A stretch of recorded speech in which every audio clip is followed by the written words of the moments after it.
Hello, everybody, and welcome to another episode of Truth Wanted. I am your host, as always, Objectively Dan. This is the call-in show where we talk about what people believe and why. Every single week, I try to bring in a guest from, it could be an atheist, it could be a Christian, it could be anybody, really. This week is a guest who's been on here before. He was on a year ago, for you longtime listeners / watchers. This is Phil Ferguson, joining me live in studio today. What's up, Phil? Just having the time of my life in Austin, and I'm learning about Austin traffic patterns. Yes. What do you think about Austin traffic patterns? Surprisingly intense for a city of this size. What, there's like 100,000 people here? 100,000 people, yeah. That's no.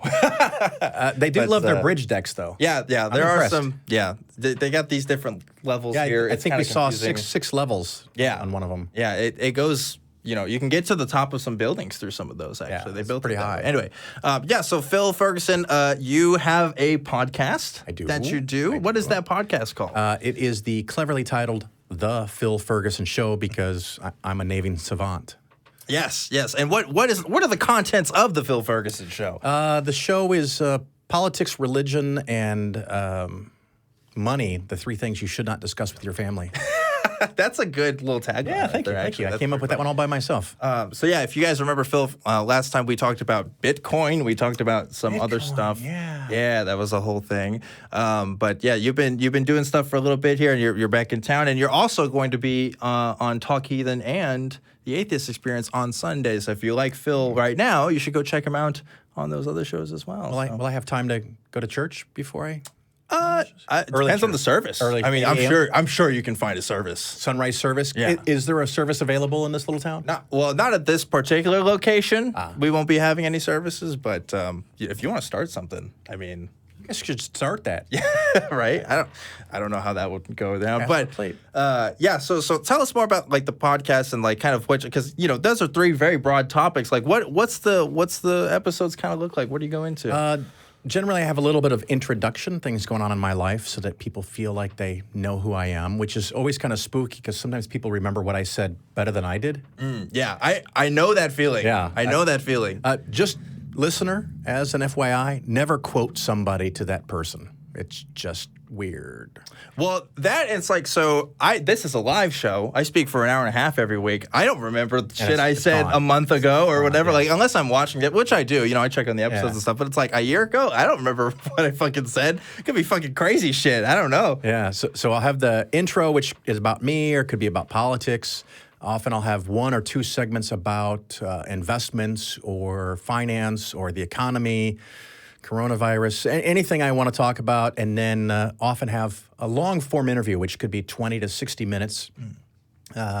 Someone who may be in the secular movement, a humanist, an atheist, maybe someone who wrote a book, but sometimes it's a scientist or someone who wrote a book about sociology or just any random thing I want. I had on a guy that wrote a book about the Catholic Bank. Oh. He spent 8 years writing a book about the Catholic Church's bank, and that was absolutely amazing. And, of course, after all that, we do some wrap-up. And one time we raised $42,000 for the Secular Student Alliance over a couple of weeks. Yes. So that was nice. Sometimes we do fundraisers. Last year, about 20 students got to go to the American Atheist Conference for free. Woohoo. Because we raised money for that. Yeah. So all kinds of things, and it's one of those things that one of the reasons for the show being called The Phil Ferguson Show is because I was terrified of picking a new name, because I had two shows before that, because sometimes you can get tied to your name. So if my show is called 10-Speed and Gumshoe, if I talk about something that's not related to bicycles, they listeners get upset, but it's called The Phil Ferguson Show, so it's whatever I want to talk about. And if you like it, you come back. If you don't, fuck off. Yeah, that's I like that. That's a good policy, I think. I want to do a quick side note here. Last week, some of you guys were complaining about the squeaky chair. I know it's squeaking right now. I'm sorry. We've got to have a solution to that relatively soon. I know you can pick it up, and I hear it too. So I'm just letting you know. I know it's there. Okay, I'm a big boy, so it's just gonna happen. You're just gonna have to deal with it. Okay. Mine doesn't squeak. I don't know. We should have switched. Just doing it wrong. I don't know. But guest. So there are lots of atheist podcasts now. I've heard that. Including this one also counts in a way. I'm not. It's not exclusively atheist. atheist, but whatever. That's details. But so we talk about religion, we talk about all this kind of stuff. But yours is kind of distinct, I think, in that you also talk about money, which isn't like a very common thing that a lot of podcasts of your type do. So like, why is it that you talk about money? Like, what's the angle with that? Well, when I was thinking about this new version of podcast, which I've now probably been doing 5 or 6 years on top of the 4 or 5 years before that, there were two things I wanted to talk about. One was my business, investing, and how to invest. And the other one was atheism and how I think with a secular worldview, we are much more likely to solve some of our global problems. I think that religion is a net negative to our probability of survival as a species. And that we need to fight that and combat that. And I couldn't choose which one to do. So I just said, fuck it, I'll do both. And everyone told me, you can't do that. That's not how podcasts work. And I said, well, I don't care if 10 people listen or 50 people listen. But somehow it ended up being thousands and maybe tens of thousands, depending on how the metrics count it. But it's been a huge success, and it's turned out, listeners, if you have a business, marketing to the atheist community is fantastically successful for me. You might want to consider it. Maybe they can put some ads on this show. We'll hold up a sign or something. But it has worked great, not because I'm the big fish in the little pond. I'm the only fish. No other financial planner in their right mind markets to atheists. So I have no competition at all in the secular community. Yeah, and that's really interesting. And we were kind of talking a little bit before the show about how you didn't expect the number of clients that you've gotten since you started this thing. But I guess because it's such a niche kind of thing that, it just kind of happened for you, which is really cool. It's a niche thing, and I think my peak year I went to 14 different atheist conferences and had tables and did sponsorships.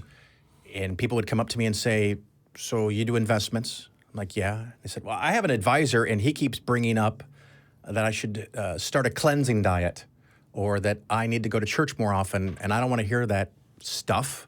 Can I hire you? I'm like, sure, you can hire me. So that's kind of how that started to be a symbiotic relationship. The more conferences I went to, and in a weird way, the more evangelical atheist I have become, the more money I've made.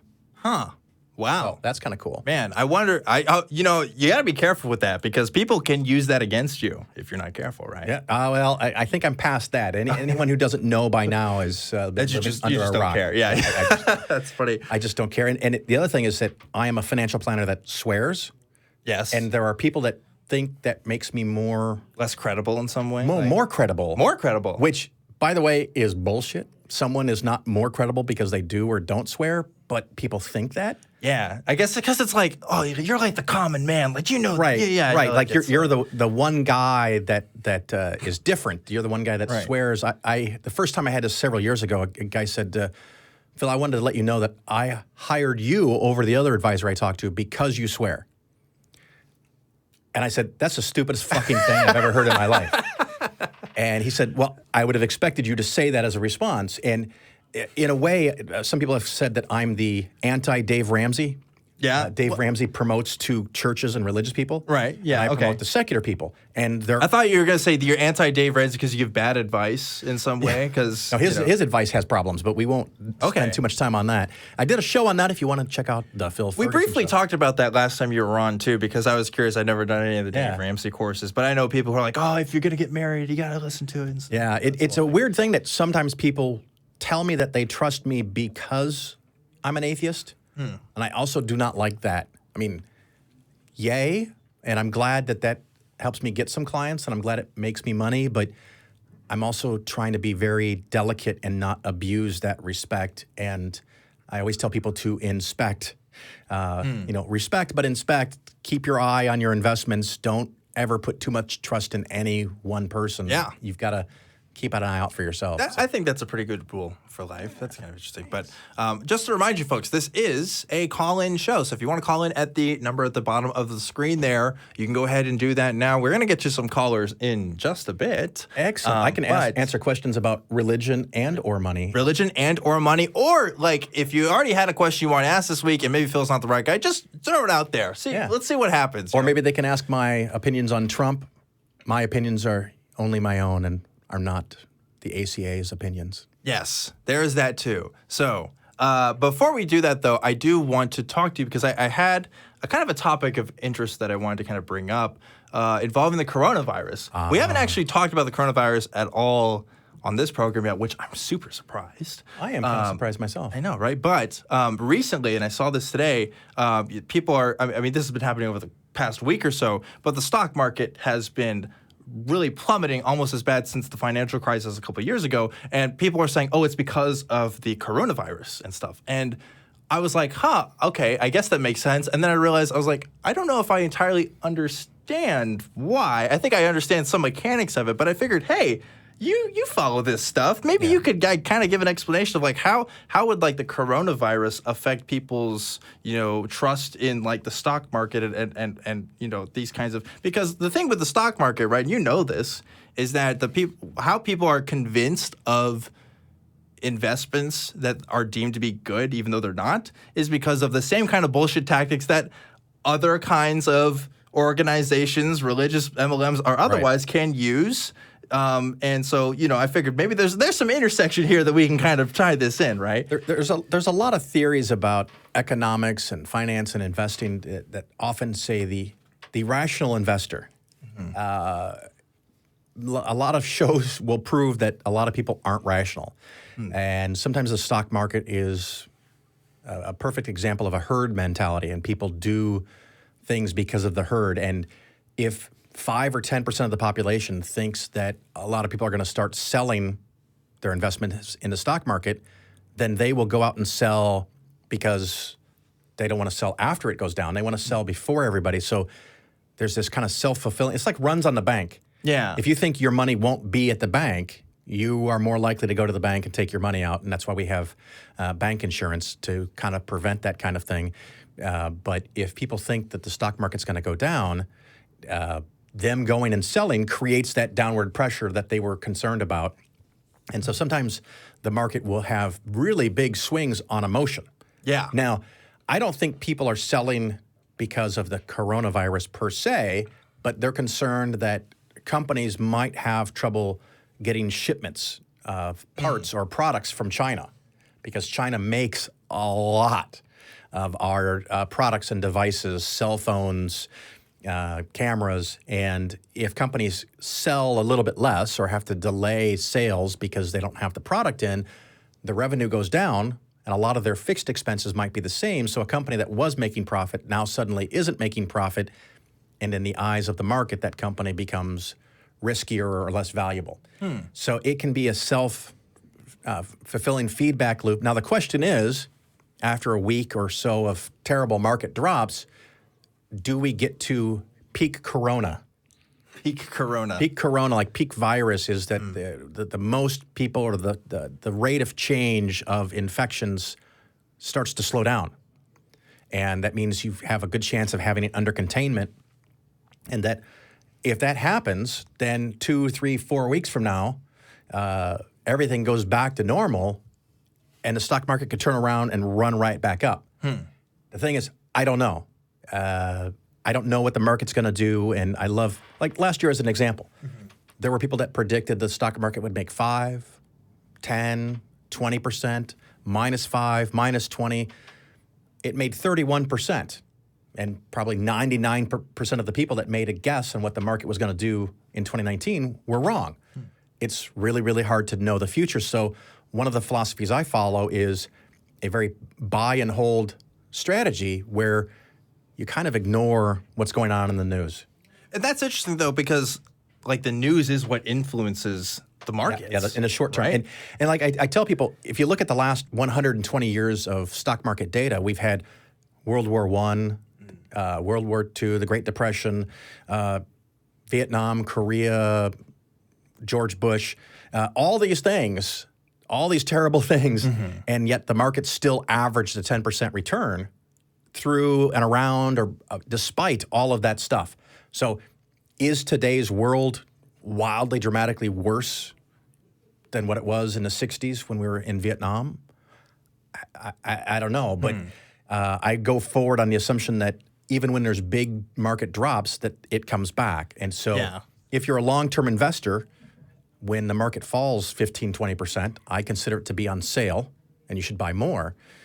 But not everybody sees it that way. That's okay. Yeah, and like when stuff like this comes out with the coronavirus and stuff, there are people who take advantage of kind of these opportunities and try to say that, oh, you should buy this product because they're selling this product. So like one example of this is like foodstuffs. There's a lot of foodstuffs that are going up right now because there are certain people who are sponsored by these things, or they put out these ads or whatever and say like, oh, just in case you want to do, and like, to me, that's totally exploitation of people's money and stuff. I mean, like, it's nothing new. Like, I mean, like, I remember when the 2012 Mayan stuff was happening, there was more people buying, like, shelters and stuff like that. And so, like, that kind of industry goes up. So, like, it's interesting because I follow these kind of conspiracies and stuff, and I see there's links to this sometimes. Like, sometimes this stuff gets more overblown so that people can profit off of this stuff.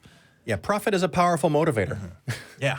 We've seen scenes in other countries and even in like Italy and China where store shelves are empty.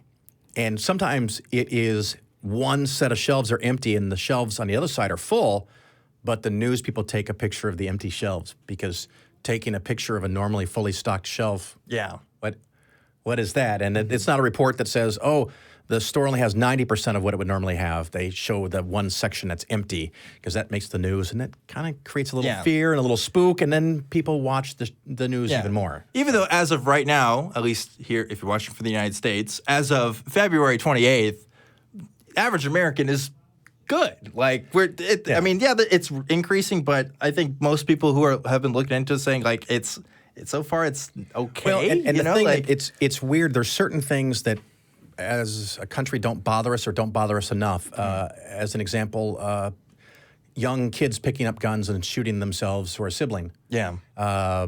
People die from the flu in the tens of thousands every year in the United States, but we're used to that. Yeah. So this is something new that new is scary. New is different. And is it worse than the flu? I think so. I'm not an expert in this. Is the contagion rate higher or lower? I don't know. Is the mortality rate a little higher? I think so, but it may also be that because it's so new, a lot of people that have caught the coronavirus never reported it. Yeah. Because some people get the coronavirus and some people get the flu, and they're just fine. It's like a day or two of sniffles, but there are people that are dying, and so that's bad.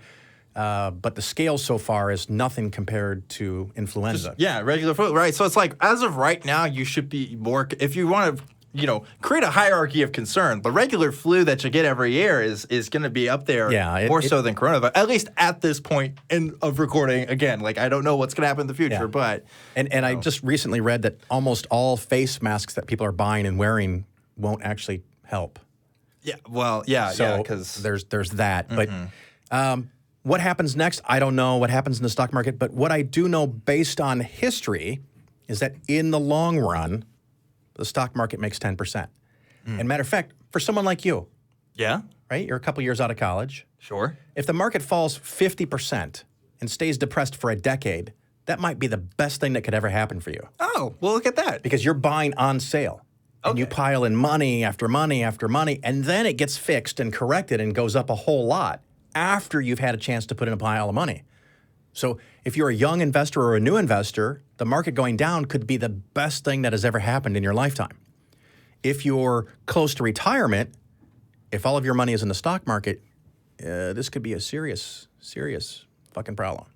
So the idea then is to have a proper portfolio design where you have different types of investments. As an example, really safe and secure U.S. government bonds last year made about 4%, 5% when the market went up 31%. And I even had a couple of clients call me and say, why do I have 20% or 30% of my money making 3 or 4% when the stock market went up 31%? I said, well, if I knew a year in advance that the market was going to go up 31%, you wouldn't have any bonds, but I don't have that knowledge. So we design a portfolio. I'm curious, I should call some of those people and ask them now, does a 3% annual return look great now that the market's gone down 15% in a week? So I don't know. Hindsight is really easy to predict. I'm glad to hear that there is one financial benefit to being my age right now. Absolutely. You have great, because most of it time. isn't, right? Because retirement and portfolios when you use particularly index funds or you follow the markets and you keep your costs and taxes low, the single biggest predictor of your success is asset allocation. In the long run, stocks do better than bonds, as an example. The next most important thing is expenses, keeping your expense ratios down, keeping your trading costs down, keeping your taxes down. And, of course, the other thing that is hugely important is time. Yeah. Makes sense. You have time, dude. Fingers crossed. Yeah. Right? In case something weird happens. But climate change, coronavirus, a couple of things there that could affect that. But, in general. But it's when someone calls me and they're 57 and they tell me that they just helped pay for their fourth child to go to college for free for the kids, and they're 57 and they're ready to start saving for retirement. And they say, I'm ready, Phil, let's go. And I said, what do you think of prayer? Because if you're just starting now, it's going to be rough. It's going to be really rough. Well, you learn something new every week on Truth Wanted, folks. Start your retirement plan now. Start early. It is. The other thing is that maybe at your age, 10% would work, but the normal guideline is people are told to save 10%. I tell people to save 20%. If you're not saving 20%, you're not saving enough. You got to get the 20%. With 20%, you can probably retire when you want to. You can skip a year or two if something comes up. But if you're saving 10%, it's likely the math is not going to work out and you're going to have to cut something in retirement. Well, more financial advice for free on this show. If you want some more, you definitely check out some of... And it's all free on my show, too. Yeah, free on his show. We should make that clear. Your show is free. You do have financial planning services that you offer to people and stuff. And so, if you're interested in that, definitely check it out. I do want to get started with some calls. Yes, let's take calls. Okay, let's do it. First, I have William here on the line from Queensland, Australia. Hey, William, what's going on? Hey, how you doing? This is the first time I've called this show. I'm just kind of curious of what you do in this show. Just asking a couple of questions of just what you do on here. Well, most people watch the show first before they call in, but you know what? You're watching today. That's really cool. This is a show produced by the atheist community of Austin. This is a show where I ask people what they believe and why, and we talk about different kinds of beliefs, whether it's Christianity, Buddhism, whether we went on a tulpa stint for a little bit, veganism, antinatalism, just whatever. And so, that's kind of what we do. And then I have a guest featured every week. This week is Phil Ferguson here joining me. And so, that's basically it. That sounds great. So, I would say I would identify myself as a Christian.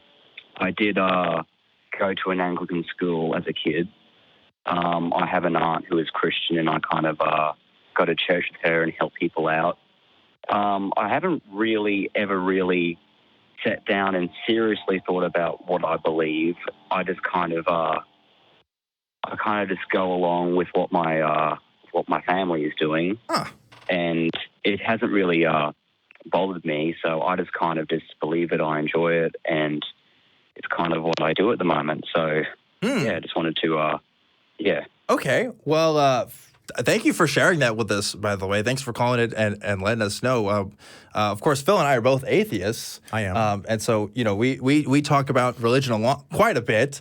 And we talk about the reasons for why people believe in stuff. Again, that's kind of the point of this show. So I guess my first thing is, if you believe because your family believes, do you think that, would you trust somebody else's belief because their family believes something? For example, would you trust a Muslim's beliefs to be true because their families believe that?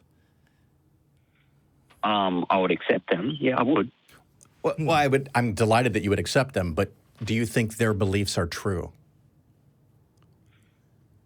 I mean, it is really hard to say. There's a lot of things to weigh up, I guess. Fair enough. When it comes down to actual truth of what's actually real, I would say that science would be the only thing that is certain as being completely true because there is evidence that backs it up. Okay. I don't see the as religious people to be bad people in any stretch of the imagination. So. Sure, but that's interesting. So, do you think science validates the beliefs of Christianity? Absolutely not. No. Oh, okay. So, if you use science as a way of validating someone's beliefs, but you also know that science doesn't validate Christianity, then what really lies at the heart of your reason for belief? Kind of just to I don't know, just to prove that I'm a good person, I guess. Do you think you need Christianity to be a good person? No, I don't. Okay, so why Christianity then? I don't know. It's basically It's the default for your the family? only I guess so. The only religion I've really been exposed to, I guess. It's the only one I really know that much about. So. I would love for you to try going to some different religious services and Okay. thinking about those and calling us back and tell us what you think of their services and their religion. I think that'd be fascinating. Okay, sure. Yeah. Well, I'll tell you this, William.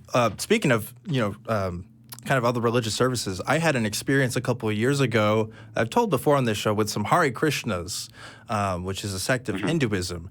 And I had this meditation kind of session with these folks, and I definitely felt something in that moment. And I was still kind of a believer at the time, but I was also kind of thinking through some things as a Christian, by the way, a believer as a Christian. And I realized, like, wow, I had this intense, what I would describe at the time as spiritual experience with these people. And I realized I don't share any of these beliefs with these people.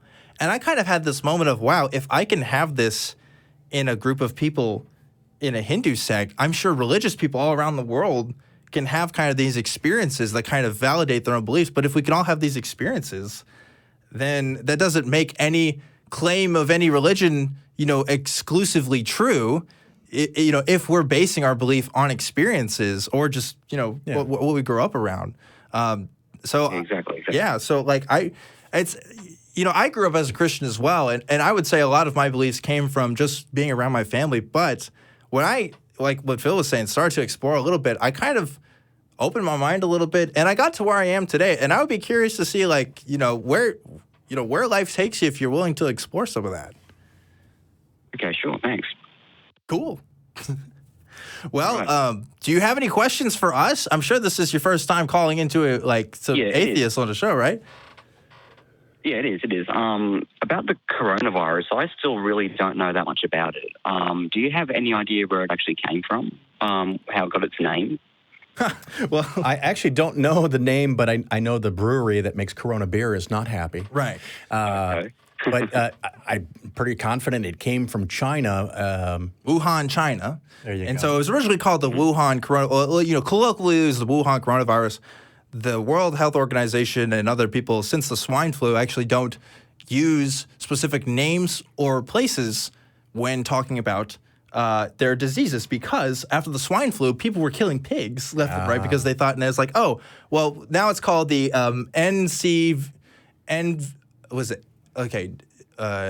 new coronavirus. What's it called? Novel coronavirus. So it's the NCOV now. NCOV 2019, I believe, because it's in reference to the year that they kind of figured it out. Could be. And so that's kind of the term they use now. But yeah, it came from, as far as we know, Wuhan, China. It's come down to other places in Italy and stuff like that. I would guess that if you went to Wikipedia, it would have a nice entry on it and maybe learn more than just us morons. We're talking definitely about not exclusively experts on the coronavirus, but we're more interested in some other stuff as well. But I guess I'm more curious because I've never had a Christian call in and just say yeah, what's up? We're glad you did. Usually, when the Christians call in, they're like, here's my argument for why I believe my thing. And we kind of go from there. So you're kind of changing the game here on us, William, which I appreciate. I'm not, this is a novel situation for me.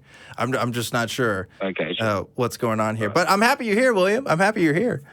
We'd love to hear from you again. Yeah. I think I might leave it there. I might call you back again sometime, but yeah, I think that's enough for me for the day. So okay, great. Thank you, William. Well, yeah, call it next week, and if you got something else for us, let me know. But William, thanks again for calling in. I hope to hear from you soon. And that was interesting. It was fun. Yeah. This is I just don't know. What to say. I think if the average Christian told me that they accept science, I might have to find another hobby. Yeah, because I'd rather people believe true things, but if you're going to believe things that aren't true and just kind of keep it to yourself and not impose it on other people like your kids or via laws, and it's not really crazy, whatever. Live and let live. But too many people they can't stop when they believe it. They have to compel someone else to believe it. Right. And I think it's a common trend. I think there's a lot of people actually that would willingly admit and say, yeah, I believe it because my friends and family kind of believe it. I do. And for me, and maybe it's a personality thing, I don't know, but it's like I can't just leave it at there. Like, come on. Like, people believe in all kinds of stuff. We got to figure out, there's got to be some method, or at least we can try. It's become one of the most dangerous things for me to do, even on Facebook, is when someone says something, I'll say, how do you know that? And it doesn't even have to be religion. Right. It can be about electric cars. Yeah. It can be about toast. And you say, well, how do you know that information? Where is that coming from? And people sometimes get pissed because you dare to question something they believe. Right. And they don't really think about it. And nothing inherently wrong, but the weird thing is that what you believe informs what you do and how you vote and how you act. And I think it's maniacally important for me to believe more true things and fewer false things, but some people just want to get through life. I get it. But, that's also, I agree with, like, that statement, like, I want to believe more true things than false things, but also I recognize that that is the result of my education, that is the result of my upbringing and my experiences, and in some ways that's a privileged thing to have, because I'm college educated. That's something a lot of people can't say. And also, I live in a time where information is so freely available to me. And I recognize that, there's definitely people who have different beliefs than me that I would call false because that information just wasn't there, or they were told something else that wasn't true. As an example, if you get an email from a Nigerian prince that's going to give you $5 million, right? Do you just believe it because you read it? Yeah. Most people don't. And why not? Yeah. Why not believe that? Why not believe, okay, if you're just going to believe something because, send your money to the ACA. All of it. Yes, please. All of it. Oh, my goodness, please. Just write a check. Do. And you know what? The more you give, the better your life is going to be. Right? So, but we could just... Most of you aren't going to believe that. Why not? What triggers your thought process about that, but not about religion? And is it because everyone around you, I mean, if you grew up when you were 7... and you said, I don't think there's a Santa Claus, and your parents beat you, and everyone swore up and down that there really is a Santa Claus, if enough people said that, would you finally go, okay, well, shit, there must be a Santa Claus. Yeah. Why fight it because everyone else believes it? Right. I don't know. It's not necessarily a wrong way to live, but it's not the way my mind works. Yeah, for sure. Very interesting call. Thanks, William. Hopefully you call back again next week. Just to remind you guys, call lines are open. We have a bunch of open lines here, so I'd love it if you guys want to call in. Again, or maybe you should say there's only one open line, call now. No, well, there could be that, but I happen... Sense of scarcity. I think I have some standards of ethics. I don't want to completely go that way. But come talk to us, come talk to Phil, ask us whatever you want. Apparently even coronavirus stuff, which, by the way, I got a message here from our production crew. It is a COVID-19 is what they looked up there. So I was kind of close. I thought there was an N there for novel, but maybe that's something I read that wasn't completely accurate. I don't know. Let's go ahead and go to our next caller. Let's do it. Let's go with 2. Yeah, let's go with Lynn in Michigan. Lynn, you are on the air with Truth Wanted. What's up? Hi. I just was thinking about a time a couple years ago when I thought I saw a UFO. Oh. I bet you did. Yeah. If it's an unidentified flying object, then it's a UFO. It doesn't have to be aliens. Yeah. What was it flying? Well, I'll tell you. I was leaving our local library. It was night, and I all of a sudden realized there was this really bright light around me. And I looked up, and there were these 3 bright white lights kind of floating above the building. Shit. So, yeah? My first thought, of course, was, wow, UFOs, or a UFO. Yeah. I couldn't tell if they were small and close to the building or big and really far away. Lights are notoriously bad. Right? If you've ever driven... In Michigan, this can happen. You're way out on a country road, and somewhere off in the distance is a bad 4-way intersection, and there's a blinking red light to tell you to stop. And there's just one of them. It is so hard to figure out how far that is. I have had times where I start to slow down and then realize I'm still miles away. And I speed up, and then I think I'm getting close. And so light like that without a source or without a reference, so anything that you think is in the sky above you, if there's no scale to measure it to, you're exactly right. It could be a small light that's close, or it could be a ginormous light that's far away. Yeah. And it does sound like you saw something and you don't know what it is, and I believe you implicitly. Well, let me finish the story. Before you finish that story, though, Lynn, I want to interject with a different story because just to add on with Phil's thing, a pastor told me this one time. He was driving through Houston, and suddenly he saw this big figure in the distance with lights around it and thought, oh, my goodness, it's an angel. And then he realized, oh, it's the giant statue of Sam Houston that's there when you drive into Houston. If you've ever been down there, you can see that. So, yeah, just a funny story. At least the pastor could recognize that it wasn't actually an angel. If it was an angel, or at least he thought was, that would be more interesting. But anyway, Lynn, finish your story because... Anyway, so I started, coming up with all these different ideas about what it might be. Mm-hmm. I didn't seriously think it was a UFO. That was kind of the first thing that popped into my mind, but I thought, probably not. And then I thought, well, those black helicopter things that the conspiracy theorists say, or, these silent black, like in the movies. Yeah, like the Men in Black. I thought, no, probably not that.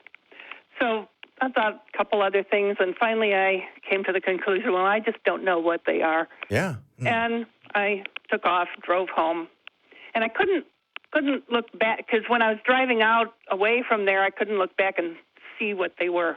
Well, Lynn, I am convinced you did see a UFO.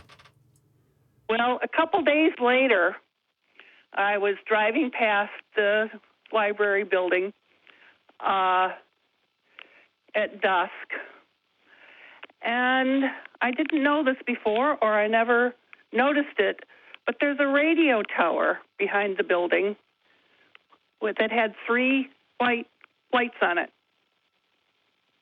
There you go. Now it's identified. Yeah, now it's identified. I bet you there's... It's been identified. Yeah. Not flying. I guarantee, Lynn, you're not the only person that thought those lights were a UFO. I've read some things about how it's so common that like radio towers are specific. Yeah. There are these lights in Austin, actually, that they're not in a lot of major cities. And I can't remember the name of them. It's going to bother me. But they're these really tall lights that have this kind of circle at the top with like bulbs hanging down on it. And at night, you don't see the long pole. You just see the circle with the lights on it. And it super looks like a UFO. And those are here in Austin, of course. So, I'm sure people have called those UFOs too. But yeah, I mean, like that's what a lot of UFOs are 90% of the time. It's like light poles or radio towers. Well, or just Lynn, I'm curious if you know what is the most frequently misidentified object that people might... sky? In the sky, thank you. That might be a UFO or they perceive as a spaceship or something. What's the most common mistaken I item? think it's Venus. You are on a roll. Yeah, actually. Well I remember done. hearing something like that. Yeah. I've heard that before, that people see Venus. Mm-hmm. Yeah, it's very tricky because it's not always there. I mean, it is always there. It's not always visible. And it's usually visible near sunset or sunrise. Near the surface of the ground, usually. Yeah. So, yeah. Close to the ground. And it looks surprisingly bright sometimes. Mm-hmm. It is a real sight to behold. But if you don't know what it is, then you're right. You don't know what it is. But and depending on the time of day, sometimes it can look kind of different colors. It can, especially if there's a little bit of dirt or pollution in the air. Yeah, so there you go. It's crazy because we also live in a time where people can just make some stuff in Adobe After Effects and just put it on YouTube and just be like, oh, look, here's some evidence for my thing, even though it's like totally not real and stuff. And so I have a hard time with UFO stuff because I don't know where the thing is coming from. I don't know who made the thing. I can't. It's hard to confirm a lot of details with this stuff. So if somebody actually had evidence of a UFO, it would actually be really hard to prove that it's kind of legit compared to everything else that you see on the internet, right? Like with Photoshop and everything. Yeah. I'm a Photoshop artist, and years ago, I did a whole UFO series where I took scenes over different cities like Paris and nice. Milan and New York, and I put UFOs in them. I used to do Photoshop stuff in high school and stuff. I took pictures once. Yeah, there you go. I swear to God, I did this before the election or anything else. One time I put a picture of Donald Trump riding a whale, and I thought it was the funniest thing ever. It's probably on my Google Drive somewhere, but high school. What kind of whale? Fun. It's like the killer whale, like Shamu. Killer whale. Yeah, killer whale. So things like that happen. Anyway, Lynn, thanks for sharing that story, and thank you for figuring it out. Right, like there was an end game. There's a conclusion there. I like that was pretty cool. So yeah, if somebody else has a UFO story that they don't know what it was, or they're convinced that it's aliens, please let us know. But Lynn, thanks again for calling in and telling us that awesome story. Yeah, that's cool. So, well, thanks, guys. So I said come call on the show. We got some lines. We got a couple more calls now, which is good. So I want to let you pick, Phil. Who do you want to talk to that we got on the lineup here? Let's go with JW. It's Julie on. Let's go. Let's go to Julie here. Julie calling from Caldwell. I believe that's Idaho, right? Oh, hello. Hey, Julie, how's it going? Oh, it's good to talk to you. Thank you so much for taking my call. Absolutely. So I saw that our call screener said you wanted to talk about the differences between Jehovah's Witnesses and Buddhism, specifically on the afterlife. Right. So I've been struggling. I've just found out that Jehovah's Witnesses are kind of a cultish. My whole family are apparently cultish. And so I'm just getting out of that structure. And I've been looking into other religions, and I came across Buddhism. So my big question is afterlife. I always thought it would be so great to be able to see, the family that passed away. And so I went from Jehovah's Witness to looking into Buddhism, and I would like to hear your ideas about afterlife. Well, first of all, congratulations for getting out of the Jehovah's Witnesses. Like, that is an accomplishment within itself. Well, Julie, are you out? Are you an active member of Jehovah's Witness, or just your family? My entire family is Jehovah's Witness, and I've been ostracized. And 1 year now, I am learning to live independently. Yeah, there is a book out that's only a couple years old called How to Escape Jehovah's Witness, I believe it's called. You might want to check out that book because it has some ideas and strategies to try to make that a little less painful. That might be something that can help you. Yes, like Lloyd Evans. I'm very interested. Please tell me. Yeah, Lloyd Evans, thank you. If you have a bookstore or an Amazon account, look up Lloyd Evans. And he was a Jehovah's Witness, and he's been on this show, by the way. So you should check out that episode, too. And he got out the hard way, and he wrote a book about things that you can try to make life a little bit better, leaving or escaping Jehovah's Witnesses, and that might be something that could make your life a little bit better. So I would like to recommend that. Another thing that's just a personal interest to me, and I don't know if you ever heard of it, and you might want to look it up. Jehovah's Witness in the past used to have predictions of when the world was going to end. Are you aware of that? Oh, I certainly am. I am a second generation, maybe third generation. Okay. So I'm aware of JW. Have you ever heard of Come Alive in 75? I'll take that as a no. Back in 1974 and 75, they had an exact prediction for the end of the world. It was the very last time that they predicted a date specific, and the program was called Come Alive in 75. And after 1975 ended, it was the single biggest loss of membership in a generation because it obviously didn't end. But you might want to dig into that. But as far as afterlife, I'm not aware of any evidence that any particular religion has it right because no one really gets to go and come back and tell us what happened. Mm-hmm.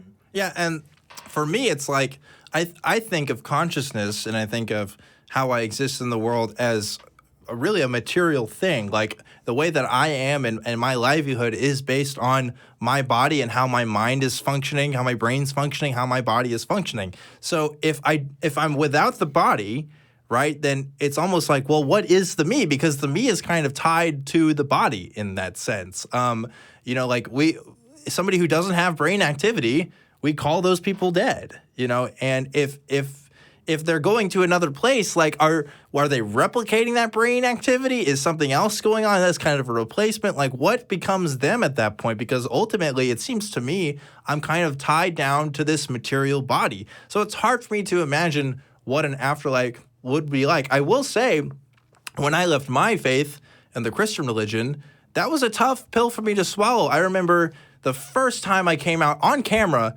saying I was an atheist, it was with a follow-up video with Anthony Magnabosco, which is still on his channel, you can check out. I had nightmares that week that the world was ending and a bomb was going to go off and I could choose to ask for forgiveness or go to hell. And that's tough, dude. It was rough, but now looking back, I realized, wow, my belief was motivated by fear. And I'm sure that's something that Jehovah's Witnesses probably put onto you, and I'm sure there's other people that experience that too. So if it's fear that's bothering you, which I don't know if it is, but maybe it sounds like it is, I just want to tell you, hey, you can get over it. Not everybody can fully get over it, I will admit, but there are paths, there are processes, there's people you can talk to. And I mean, just talking about it here, I'm sure can help, because being frank and being honest about it, for me, I know just really helps. So what do you think about that, Julie? I really appreciate your input. That is just, I'm grateful. Well, that's kind of a weird word to use, but, I'm thankful. Like it. Yeah. Yeah. Well, I use blessed all the time because the meaning is significant to me. That means that I'm doing well and something good has happened to me, and I don't want any specific religion to own any particular words. I get to use whatever words I want to use. You get to use whatever words you want to use, and they can't take that away from you. They can't limit your vocabulary. Feel free to say whatever you want. Yes. Wow. That is, wow. Thank you so much. You might also want to look online for ex-Jehovah's Witnesses. Yes. Just Google that. You might be able to find some online friends, maybe local friends, but maybe online friends where you can kind of share your stories with people that had similar experiences to you. And again, yes, maybe you can help each other. So Jehovah's Witnesses is pretty broad for abuse, huh?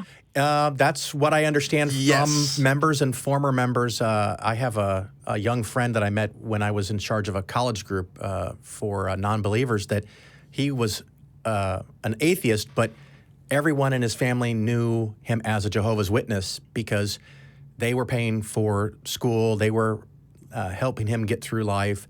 They actually didn't want him to go to university, so he was at a community college, but Right. He could not tell. Life. I couldn't go to a good school. Yeah. I was suppressed. And that's a lot of that's the thing a lot of people don't realize about Jehovah's Witnesses is that they do not encourage their followers to go to college. Yep. And they have their own kind of reasons for it, as I understand it. But really, the big thing is when you go to college, you learn stuff and you think about your beliefs. And that is a really great antidote against being a Jehovah's Witness in particular, I think, because they have particularly stringent beliefs and ones that can demonstrably can be false.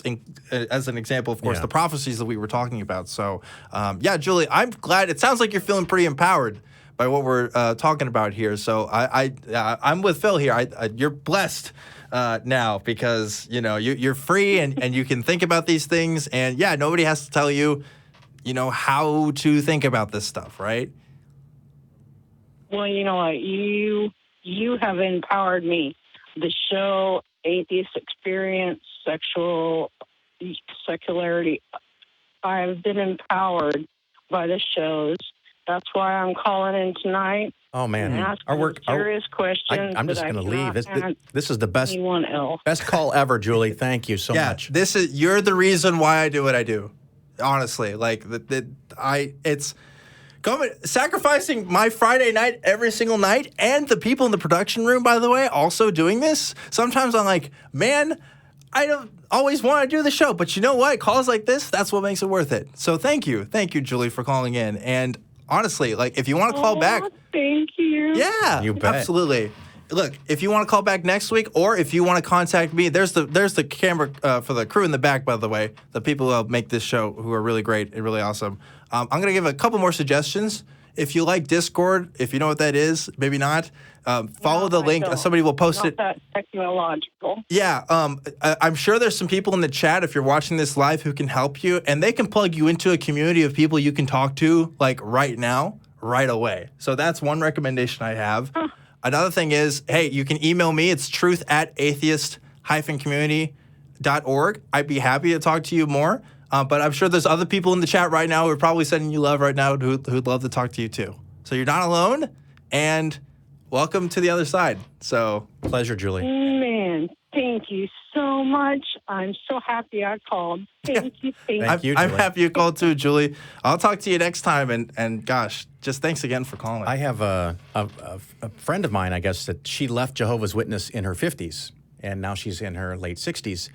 And she was telling me a story one time where her husband would come home from work all mad and angry, and he'd walk around the house just like, I don't know, just angry and upset, just walking around the house. And he slowly took off one piece of clothing after another while she's sitting on the couch watching TV. And then he went into the kitchen and got a big knife. And he walks back into the living room, and he's standing behind her. He's standing behind the couch. She's sitting on the couch, and he's got this big knife. And he says, "Someday I'm just going to kill you." And she told me that this happened over and over and over again. And after a while, she started to get worried. And I'm like, after a while? Yeah, right? I think when I hear the knives being rattled around in the kitchen, I'm out of there. But she was so conditioned that whatever her husband said was the right thing, no matter how crazy it was. If he wasn't happy, it was her fault for not making her happy. And for anyone that's listening, male or female, same sex, different sex relationships, it's not your fault. If someone else that you're around is not happy, it's not your fault, and maybe you should seek some outside support.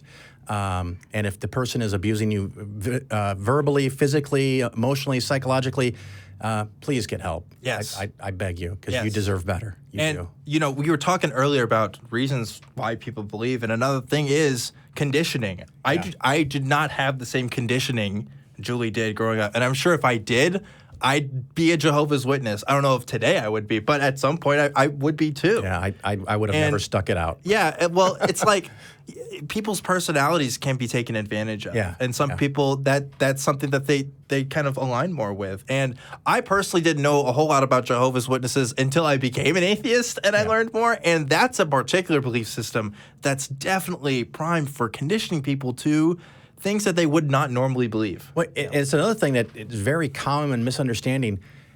I do not think that you're stupid if you're in a religion. No, absolutely not. I think you're mistaken. I think maybe you've been tricked. And I have been tricked. I have once or twice fallen for a scam or clicked on a link or paid money for something I thought I was getting and then I didn't get it. I have been tricked. I like to think that I'm smart and I know how shit works. And I've been tricked. I think you've been tricked, and I implore you to look at other sources of information, check out other religions, go to different services, look at the people that have the opposite opinion or people that have left your religion, which is why organizations like Jehovah's Witnesses, that good friend I was telling you about, she is no longer allowed to talk to her daughter and she can't see her grandchildren because they're not allowed to, because the absolute worst thing a religion can let you do is talk to somebody that has figured out that it's a bunch of crap. Yep. Yeah, that excommunication in Jehovah's Witnesses is taken very seriously by a lot of its practitioners. It's brutal, and it's inhumane, and it's wrong. And if your religion requires you to not to talk to people of other beliefs, your religion is sad, pathetic, and weak, and you need to leave just because of that. Yeah. Bold words. Yeah. How sad is your deity if he needs you to not be able to talk to other people? How sad is your deity if he needs you to shut people up and keep your word to be true? If there's a God, freaking do it yourself, lazy bastard. Well, thank you for taking that very poignant point into something humorous. I agree with a lot of what you're saying there. Julie, again, glad that you're here. love that you're here.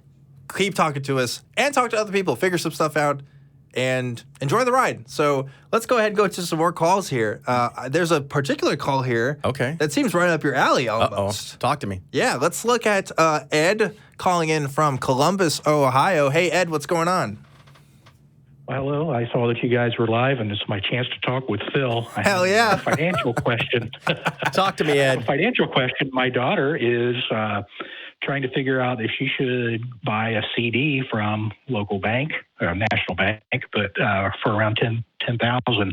She wants to have a little interest, but she also needs to keep it relatively liquid for possibly buying a house in the next year or so. I thought maybe I'd ask Phil. So you have, in my head, almost answered the question already. So one of the, I feel like this show just turned into NPR.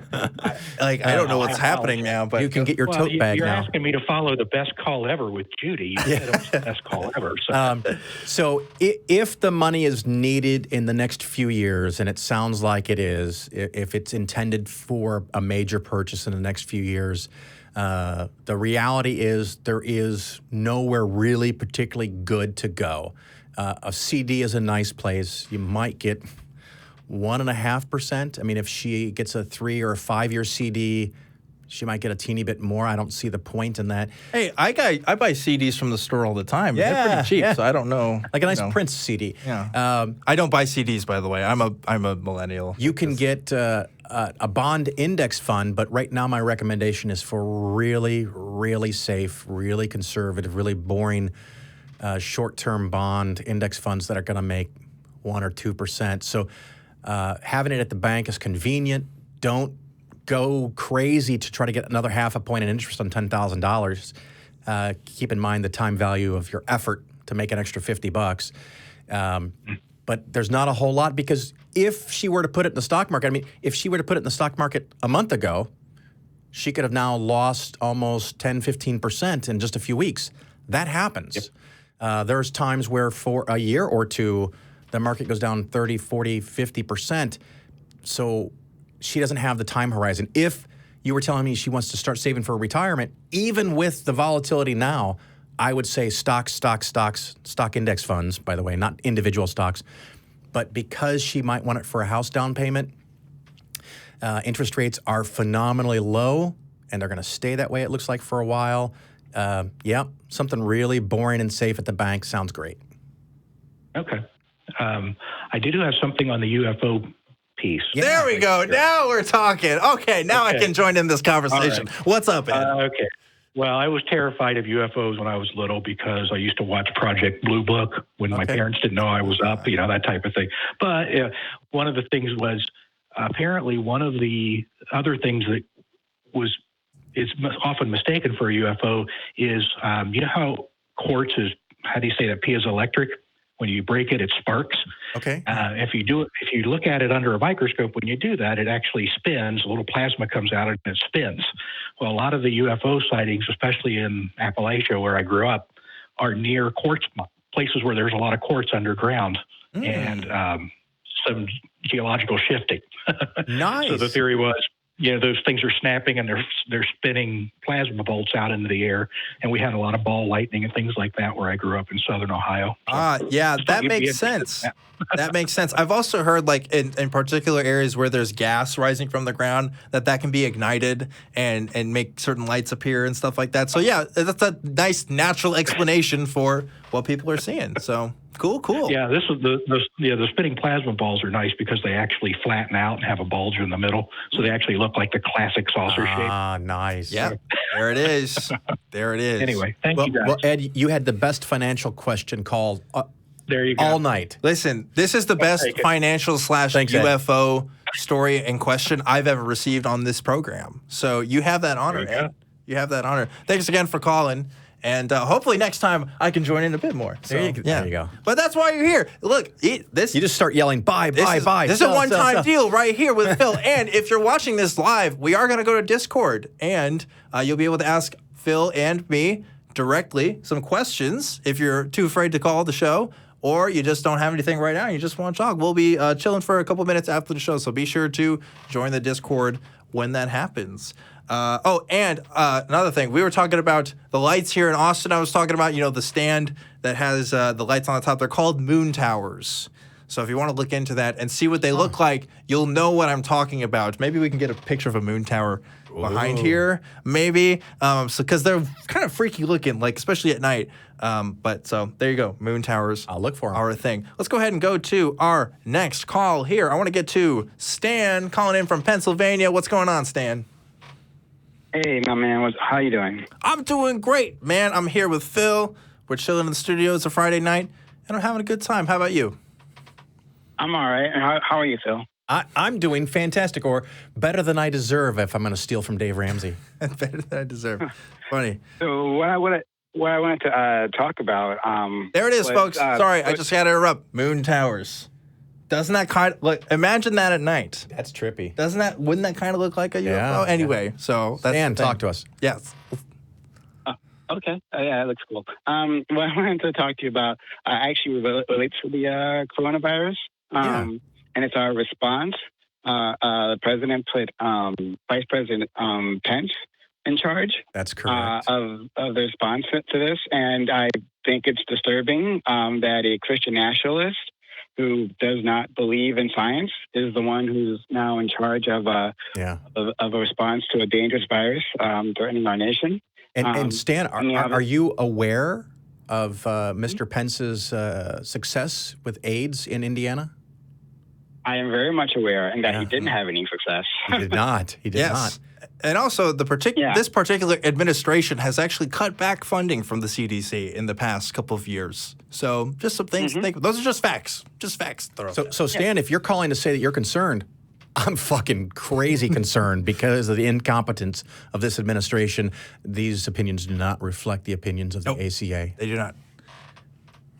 Yeah, and I agree. ACA doesn't make any of those opinions, but I think it plays into a wider trend. I mean, you have a person in charge of a serious situation who doesn't actually believe in science, right? And that obviously will affect the decisions that they'll make, right? You're right. And then if you look at in other situations, for instance, global warming, we know that there is a large movement of people who are saying, it's kind of okay that we pollute the planet, like God has given it to us and he will either take care of it or we'll just be raptured away, right? And so we don't have to, it doesn't matter, Yeah, I think that's just an excuse for businesses to exploit natural resources. Like, that's kind of what it seems to be. It's like, oh, God gave us, the right to dominion over the earth so we can kind of do whatever the hell we want and just kind of screw it all up. So, yeah, it's kind of unfortunate.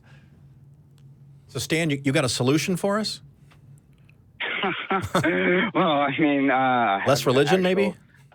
Sexual nation, yeah. And, actually, but it's actually a serious point. Yeah. And that this so far... we don't have any candidates who really touched on that. We don't have a political environment that allows for candidates, at least on the presidential level, to say, I'm going to handle a crisis with a secular mind, with a purely rational mind. You could get around it by saying, evidence-based and I am pro-science, you'll say something like that. But you can't have a person to specifically reject, religious thinking, and or just even call out our current administration for that kind of thinking, Yeah. So it's a death sentence saying you're an atheist in this country. Political election. Well, look, and unfortunately, because we have religious people in charge, it might be a death sentence in reality for people. And so when I was a kid, I remember in 3rd or 4th grade, it was one of those election things where people were voted most whatever for the class and everybody got something. I was voted most likely to be president. That was my thing. But now I realize, shit, because I do this show and that's never going to fucking fly because... But you could still be most likely. It's just not likely. Right, yeah. Well, it's just being honest about your religious opinions in this country can get you into some big trouble, which is why people make these kind of broad, general statements, and they don't I think when Obama was president, he didn't really talk a whole lot about religion because I don't think he was very religious by all by some accounts. I guess he did go to church and stuff, and I don't know how much his faith influenced his I think he was politics, quite religious, but again, like I said, if people were just religious and had their own personal thing, but respected science and the rights and liberties of everyone else around them.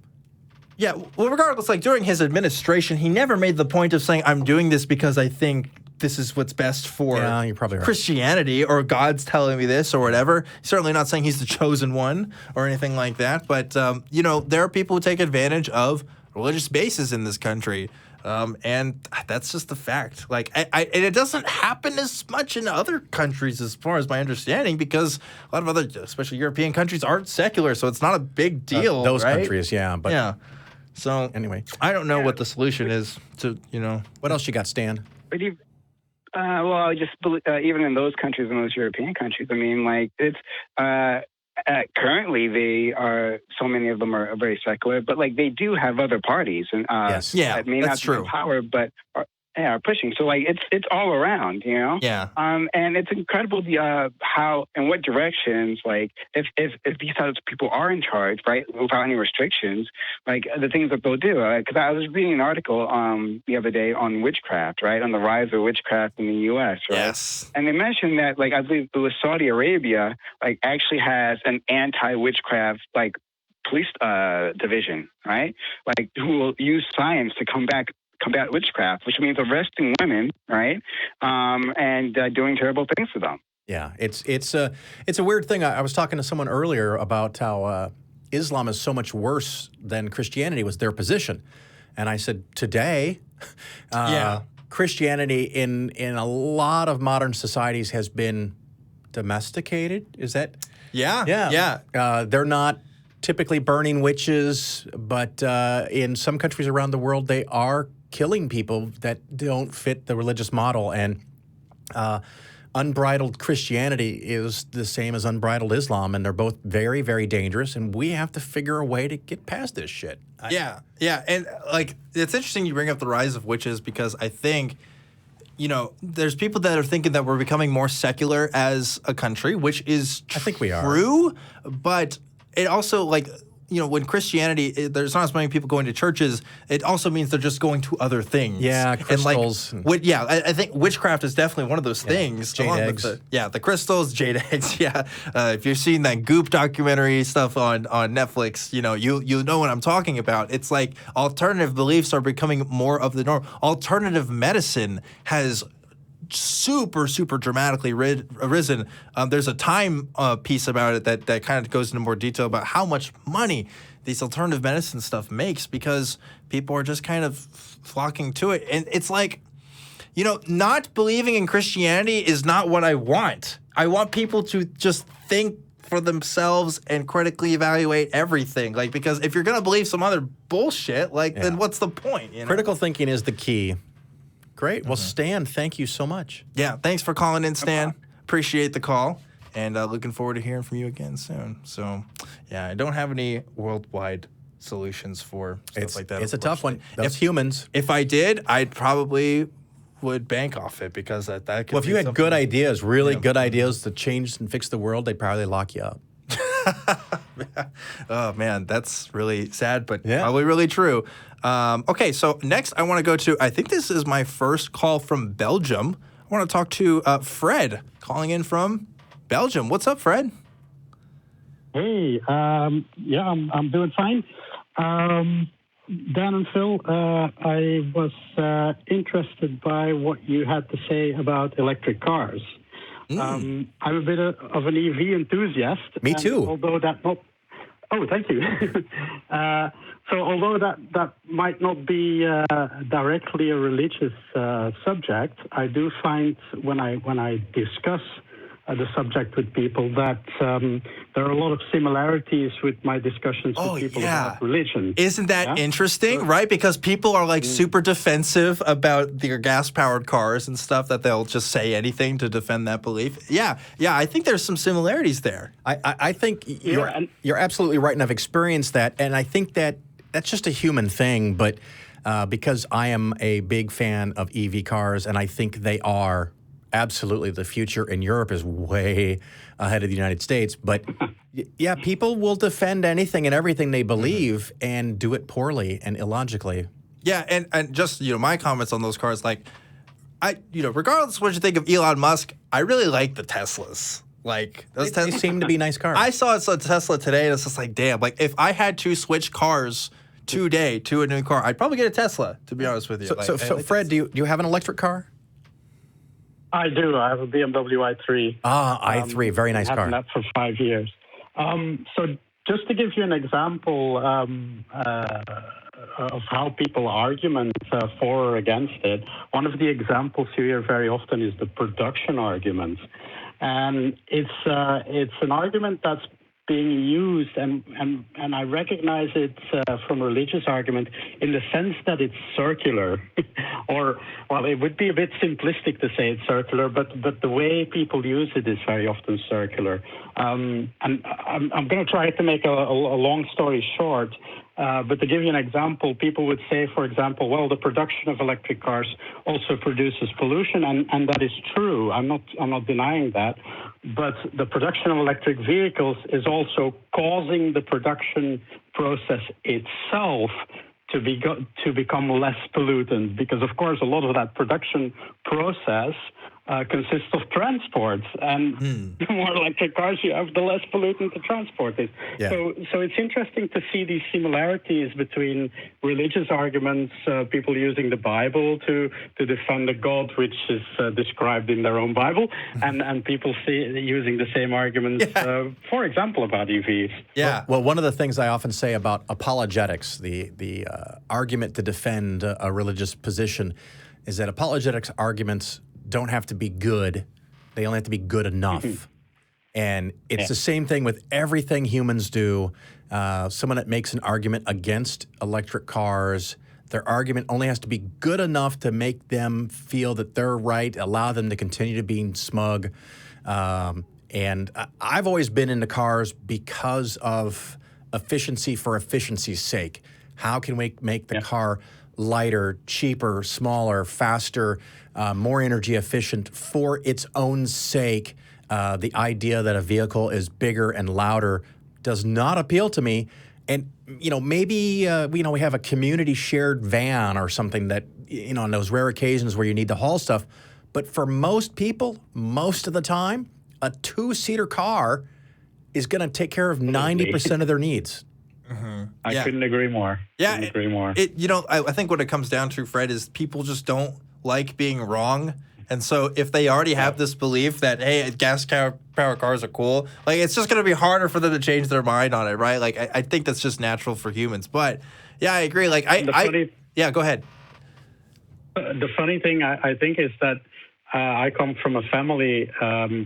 My father is a great car enthusiast, and I understand it. I get it, but it's not the way of the future, and not only from an ecological point of view, but also from an economical point of view. We really have to start thinking about how we're going to live our lives for the next couple of 100 years and whether this is doable. Yeah. Whether we're going to still be here this way. When I got to Austin for my visit this week, they didn't have an economy car like I asked for, and they upgraded me for free to a Mustang, a Chevy Mustang, Ford Mustang. Oh, gosh. Yeah, shit, I don't know these kinds of cars. And I've never thought that kind of car was cool, although I have to admit, when I pushed the button and it went vroom, for a few seconds, that was kind of cool, but it never turned off. We drove this car around the city, and it was like a diesel truck was behind us the whole time, drove me nuts. And apparently it has a firm suspension, so you feel every bump in the road on purpose. And I'm thinking to myself, who buys this? Now, I know people love a car like that because it drives like that.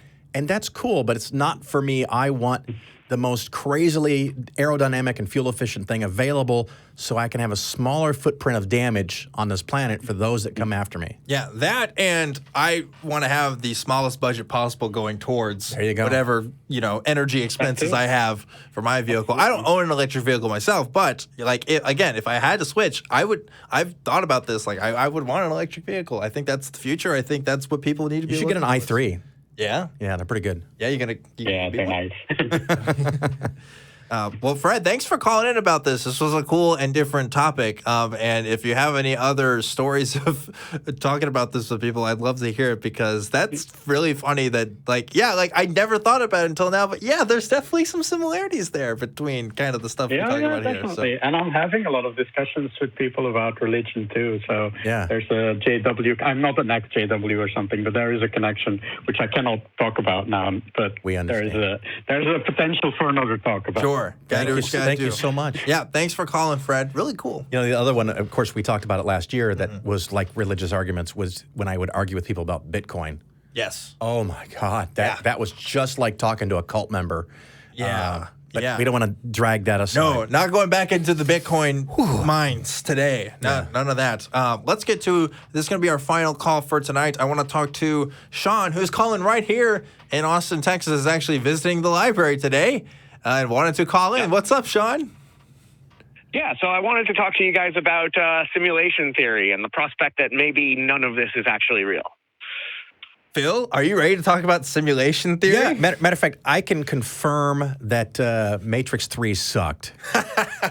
It did. Matrix 2 was cool, though. It was okay. The highway scene, man. That's true. That was good.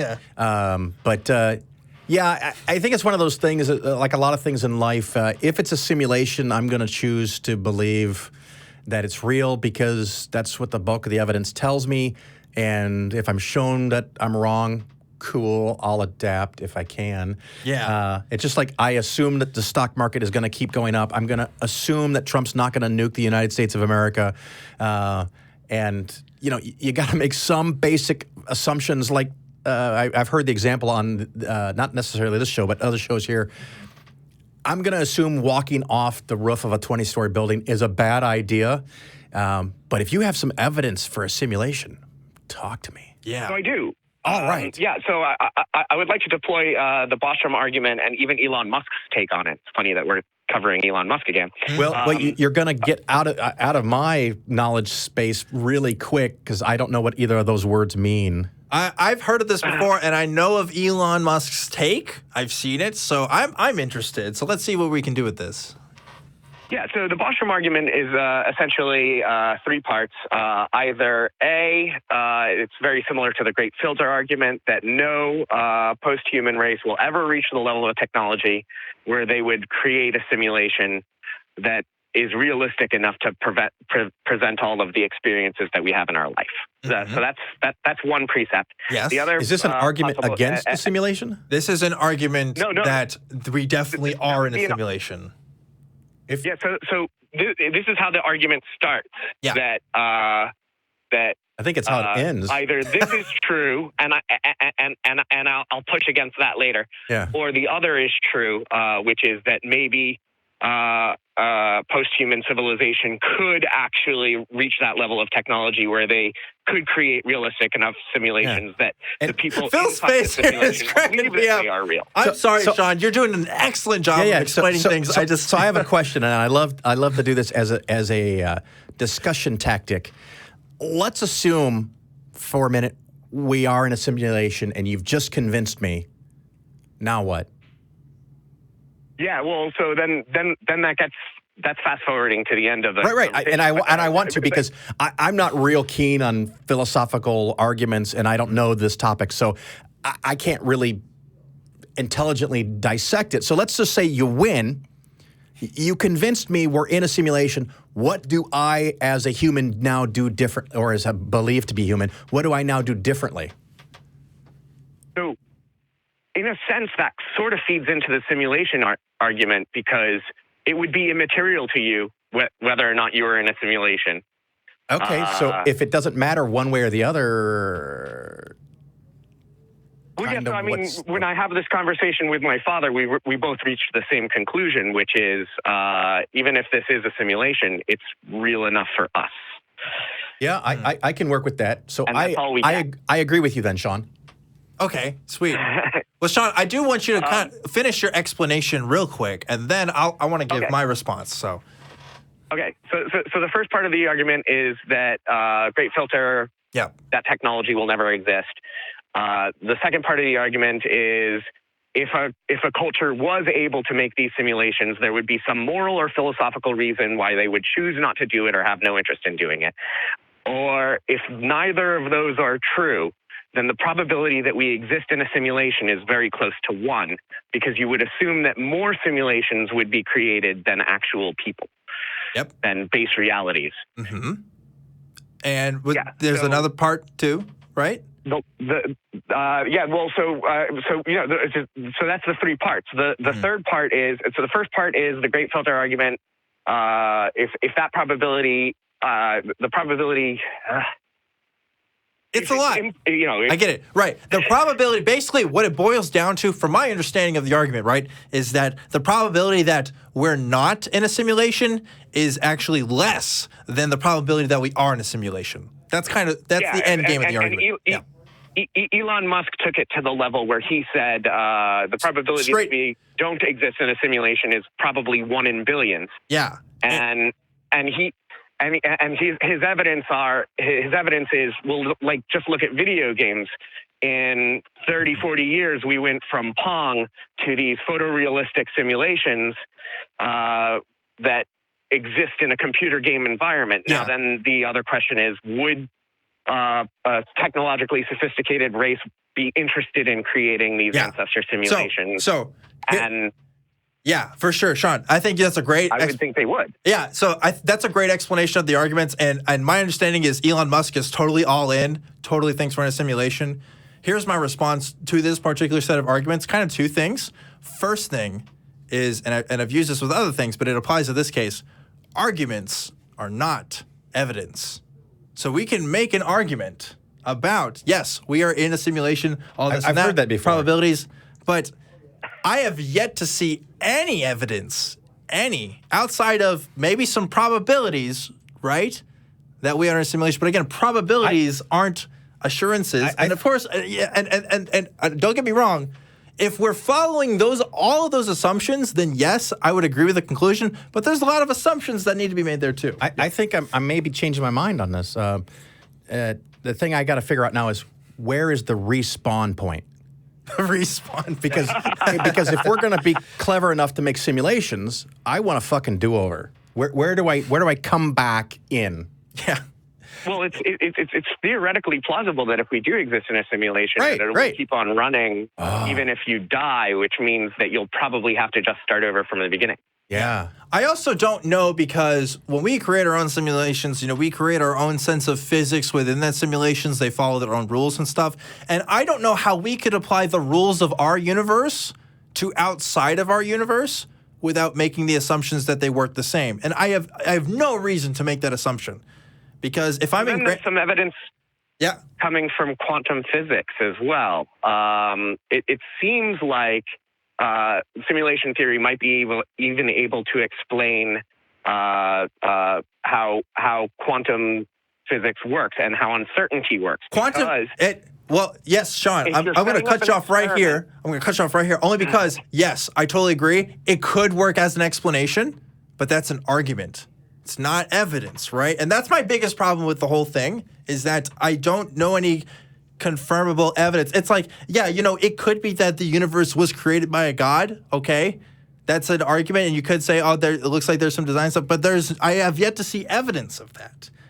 I think if the evidence that I'm pointing to, if we assume that Phil made the universe, it's more likely that I did than I didn't. Okay. I just won. Go ahead, Sean. Go ahead.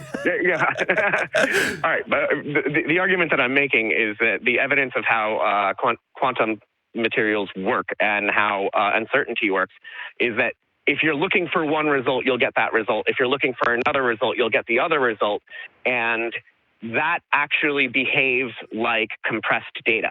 Yeah, I again computer scientists have made this observation. I will acknowledge my ignorance, and whenever I hear quantum, I start thinking of Deepak Chopra. Yeah, so quantum anything is a huge red flag on this show. And again, I don't have the relevant expertise. I'm not sure I agree with the assumption that if you're looking for the thing then you'll get the thing in quantum stuff. I mean, we're talking about. I'm getting some looks from some people in the audience here.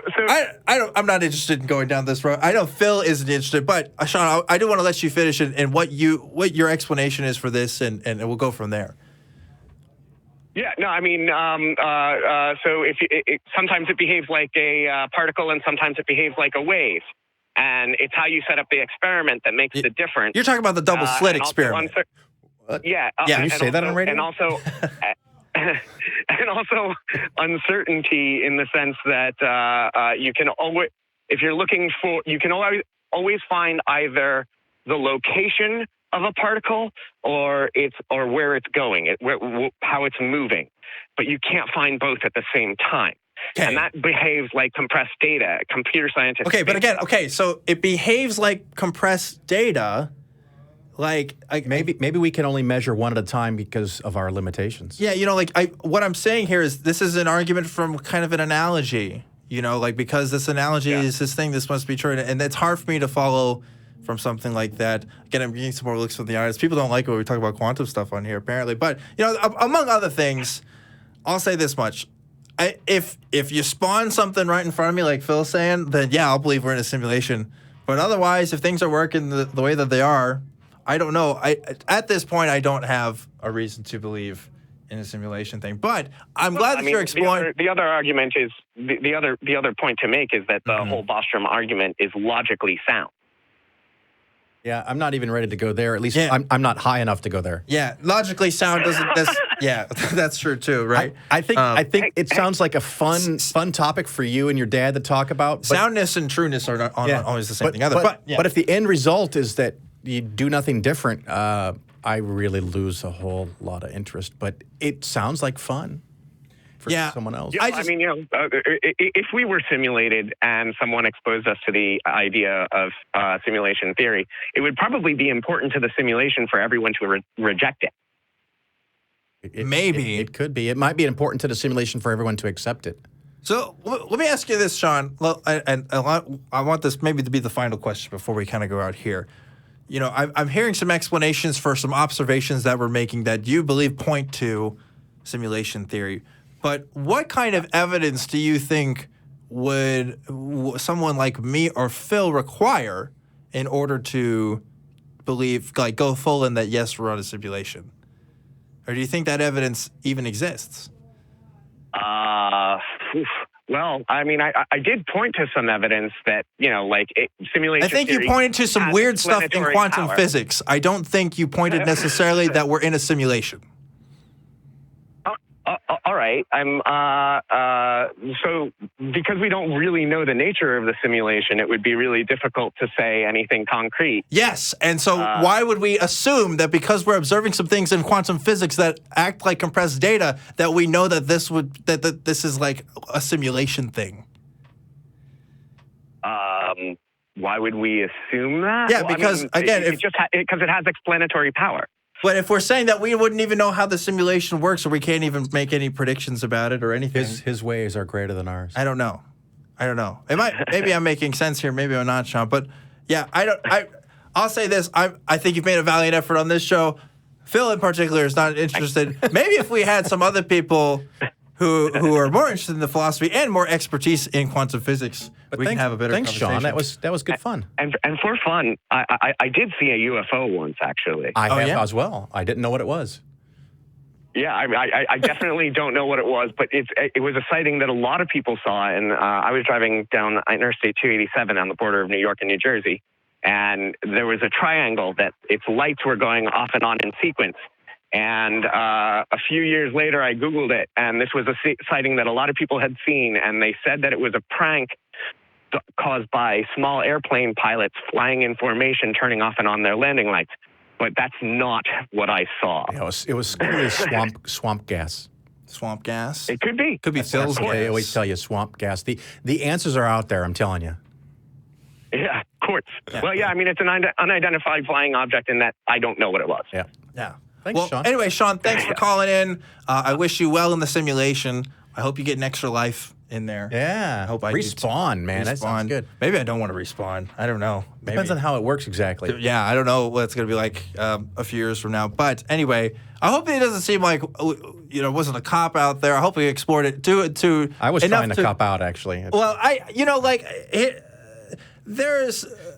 I think a different guest might be better for a conversation like that. Yeah, I kind of consider arguments often to be verbal masturbation, so it's not really my thing. Yeah.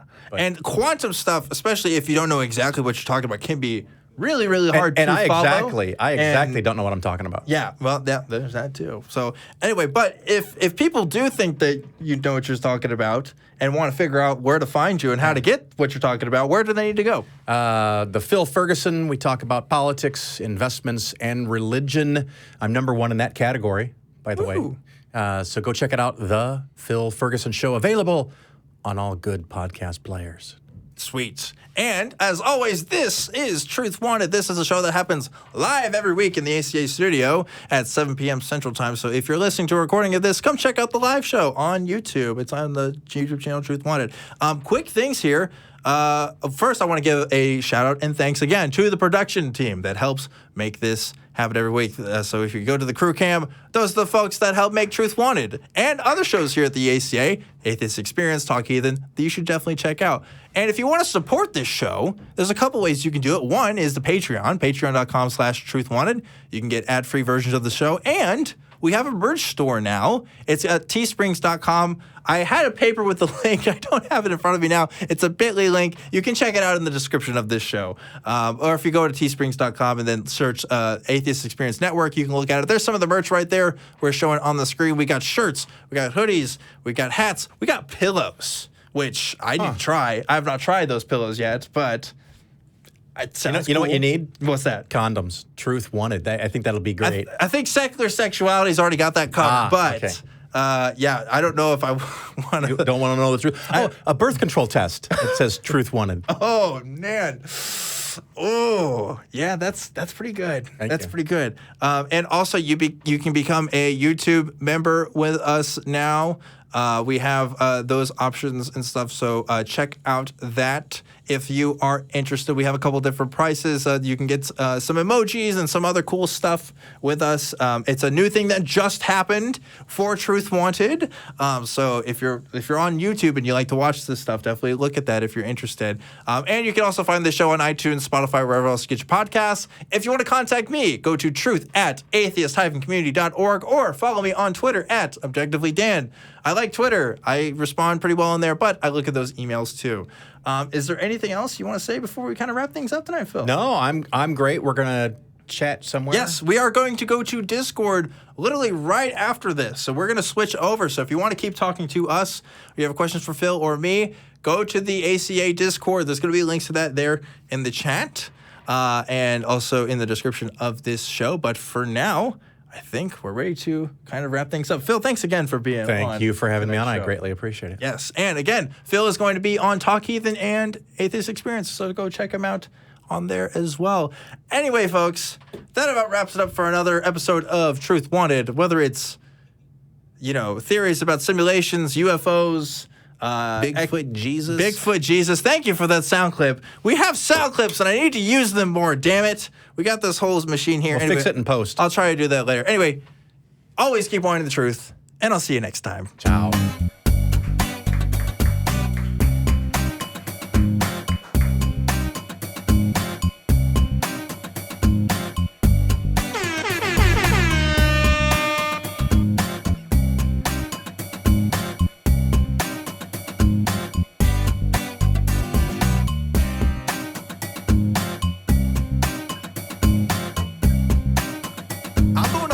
Motherfucker.